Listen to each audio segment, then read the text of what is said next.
एक युवक जिसकी उम्र लगभग 24 से 25 वर्ष होती है और एक दिन वह वेश्यावृत्ति कोठे पर पहुंचता है। सामने क्या देखता है कि एक महिला बैठी होती है जो कोठे की इंचार्ज होती है। वह उस महिला से बोलता है कि मुझे एक लड़की की आवश्यकता है जिसके साथ मैं कुछ समय व्यतीत करना चाहता हूँ।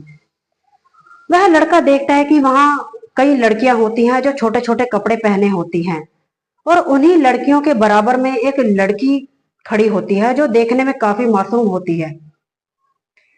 वह उस लड़की का सौदा करता है और मैडम को पैसे देता है और उस लड़की को रूम में लेकर चला जाता है। जैसे ही वह लड़की को रूम में लेकर जाता है कि वह लड़की उसे देखकर रोना शुरू कर देती है। तो वह लड़का बोलता है कि तुम रो क्यों रही हो, क्या बात है, क्या समस्या है तुम्हारी, मुझे बताओ। तो वह लड़की पहले तो बोलती है कि ऐसी कोई बात नहीं है। तो लड़का बोलता है कि कोई ना कोई बात तो है जो तुम इतना रो रही हो। जैसे ही वह लड़का उसे बोलता है कि वह और ज्यादा रोना शुरू कर देती है कि उसकी आंखों से गंगा बहनी शुरू हो जाती है। वह सारा अपना हाल बयां करती है और बताती है कि उसके साथ क्या हुआ और कैसे हुआ। तो वह लड़का बोलता है कि चिंता मत करो, परेशान मत हो, मैं तुम्हारी मदद करूंगा और यहाँ से तुम्हें जैसे तैसे निकाल कर छोड़ूंगा। इसके बाद वह लड़का वहां से जाता है कि वह लड़की बोलती है कि तुम जो काम करने आए हो, तुमने पैसे दिए हैं, तुम अपना काम करो और यहाँ से जाओ। और भी बहुत लोग आते हैं और अपना काम करते हैं और यहाँ से चले जाते हैं। तो वह लड़का बोलता है कि सभी लोग एक जैसे नहीं होते, तो मेरे ऊपर भरोसा करो, मैं तुम्हारी मदद करूंगा। इसके बाद वह लड़का वहां से चला जाता है। आज की यह सच्ची घटना जब आप सुनेंगे, सुनकर हैरान हो जाएंगे और भावुक भी हो जाएंगे। दिल्ली का रहने वाला एक युवक जिसका नाम मुकेश होता है। मुकेश अपने परिवार के साथ दिल्ली में ही रहता है और उसके माँ बाप होते हैं और एक बहन होती है। बहन की शादी हो चुकी होती है और माँ बाप भी एक एक्सीडेंट के दौरान गुजर चुके होते हैं। तो वह लड़का दिल्ली में ही किसी कंपनी में जॉब करता है और उसका एक दोस्त होता है रोहन। वह दोनों एक साथ ही एक कंपनी में जॉब करते हैं। तो एक दिन छुट्टी वाले दिन मुकेश रोहन के घर उसके पास जाता है।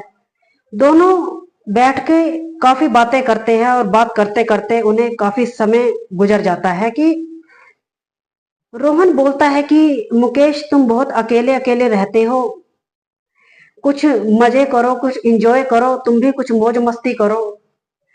तो वह मुकेश पहले तो उसकी बातें सुनता रहता है कि रोहन बोलता है कि मैं तुम्हें एक जगह बताता हूँ, तुम उस जगह जाओ और वहां मौज मस्ती करो, थोड़े बहुत पैसे देने पड़ेंगे और अपना टाइम वहां व्यतीत करके आओ, वहां बिता के आओ।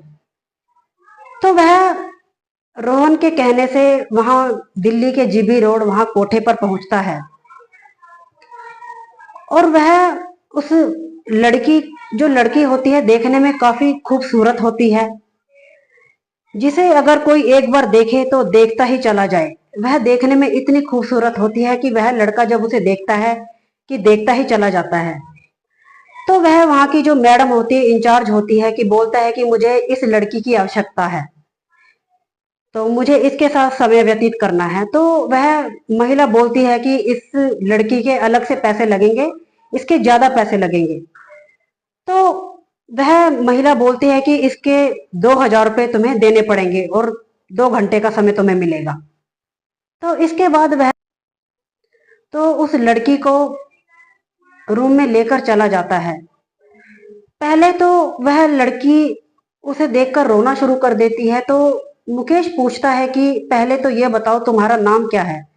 तो वह रोते हुए अपना नाम बताती है कि मेरा नाम प्रिया है।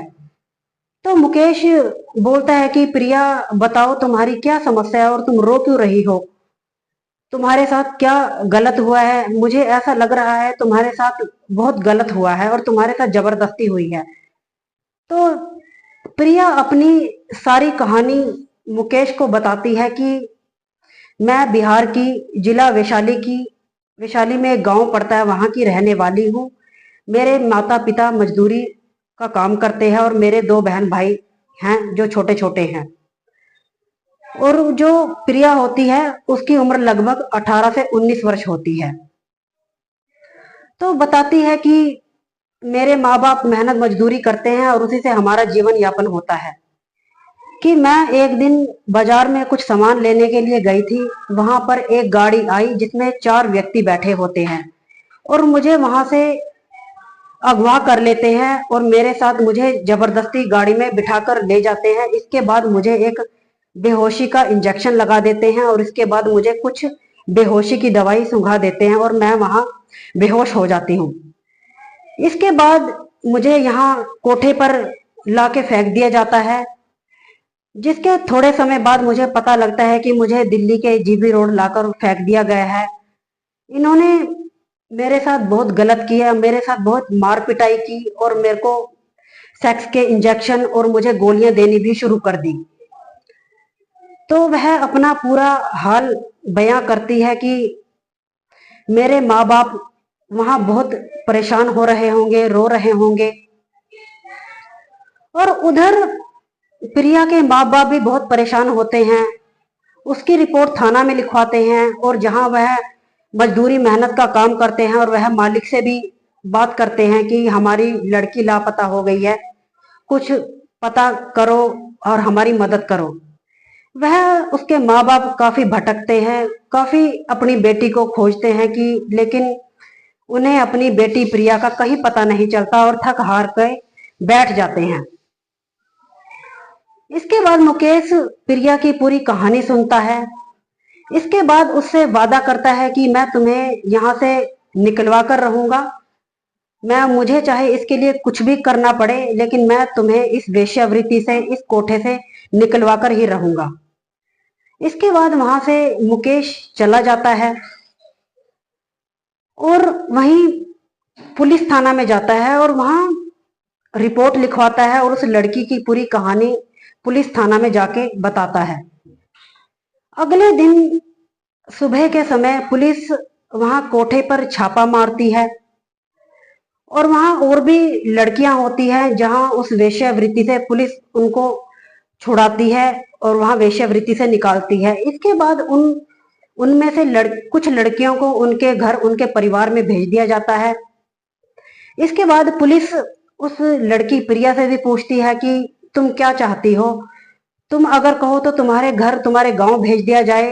तो पुलिस मुकेश से भी पूछती है कि तुम क्या चाहते हो, तुमने इस लड़की की इतनी मदद की है। तो वह लड़की मुकेश को देखकर भावुक हो जाती है और रोने लगती है।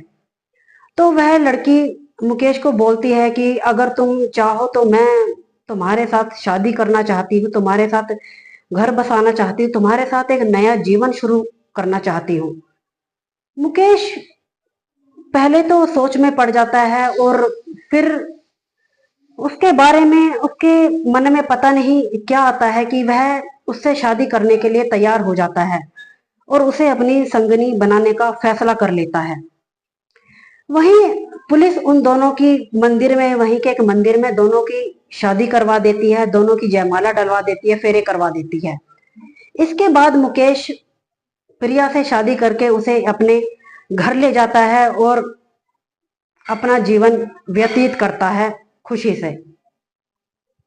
तो यह सच्ची घटना सुनाने का उद्देश्य किसी का दिल दुखाना या किसी को परेशान करना नहीं है, बस आपको जागरूक और सचेत करना है कि समाज में अगर बहुत बुरे लोग हैं तो कहीं कहीं अच्छे लोग भी शामिल हैं। तो आपको यह कहानी कैसी लगी, लाइक एंड कमेंट करें। ऐसी और सच्ची घटनाओं को जानने के लिए मेरे चैनल को सब्सक्राइब करें।